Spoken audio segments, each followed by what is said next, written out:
2016 সালের নির্বাচনে রুশ যোগসাজশে যুক্ত ছিলেন না মার্কিন প্রেসিডেন্ট ডোনাল্ড ট্রাম্প। তবে তাকে দায়মুক্তিও দেয়া হয়নি। প্রায় 2 বছর তদন্তের পর প্রতিবেদনে একথা উল্লেখ করেছেন বিশেষ কৌঁসুলি রবার্ট মুলার। তবে এই প্রতিবেদন নিয়ে উদ্বেগ প্রকাশ করে ডেমোক্রেটরা বলছেন এখনও অনেক প্রশ্নের উত্তর মেলেনি। আরও জানাচ্ছেন শাওন মাহফুজ। রাশিয়ার সঙ্গে আতাতের অভিযোগ যখন ওঠে তখনও প্রেসিডেন্ট নির্বাচিত হননি ডোনাল্ড ট্রাম্প। ডেমোক্রেটদের দাবি ছিল 2016 সালে প্রেসিডেন্ট নির্বাচনে ট্রাম্পের প্রচারণা শিবির রাশিয়ার সঙ্গে যোগসাজশ করে, যার ফল হচ্ছে বিশ্বকে অবাক করে দিয়ে যুক্তরাষ্ট্রের 45তম প্রেসিডেন্ট হন ব্যবসায়ী ডোনাল্ড ট্রাম্প।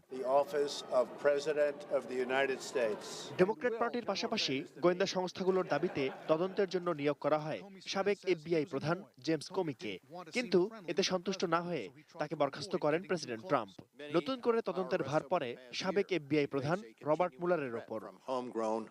22 মাস তদন্তের পর গত শুক্রবার অ্যাটর্নি জেনারেল উইলিয়াম বারের কাছে প্রতিবেদনটি জমা দেন মুলার।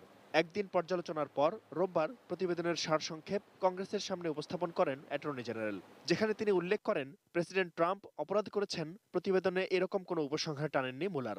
প্রচার শিবিরের কোনো সদস্য জেনে শুনে রাশিয়ার সঙ্গে আতাত করেছেন তারও কোনো প্রমাণ মেলেনি। তদন্ত বাধাগ্রস্ত হয়েছিল কিনা সেটাও সুনির্দিষ্ট নয়।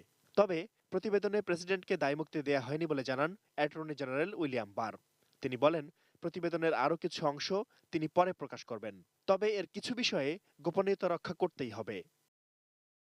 প্রতিবেদন প্রকাশের পর উল্লসিত ট্রাম্প বরাবরের মতোই বলেছেন কোনো আতাত হয়নি, বাধাও দেয়া হয়নি। দুঃখ প্রকাশ করে ট্রাম্প বলেন এটা লজ্জার যে তাকে এবং তার দেশকে এই প্রক্রিয়ার মধ্য দিয়ে যেতে হয়েছে। To be honest, it's a shame that your president has had to go through this before I even got elected. So it's complete exoneration, no collusion, no obstruction. President Trump এ যাত্রায় পার পাওয়ায় অনেকটা ঘাট থেকে বোঝা নেমে যাওয়ার মতো অবস্থা রিপাবলিকানদের। তবে নাখোশ ডেমোক্রেট নেতারা। তাদের মতে এখনো অনেক প্রশ্ন রয়ে গেছে, যার সমাধান দেননি অ্যাটর্নি জেনারেল। অবিলম্বে পূর্ণাঙ্গ প্রতিবেদন জনসমক্ষে প্রকাশের দাবি করেছে ডেমোক্রেট শিবির। Shaon Mahfuz, desk report, ATN news.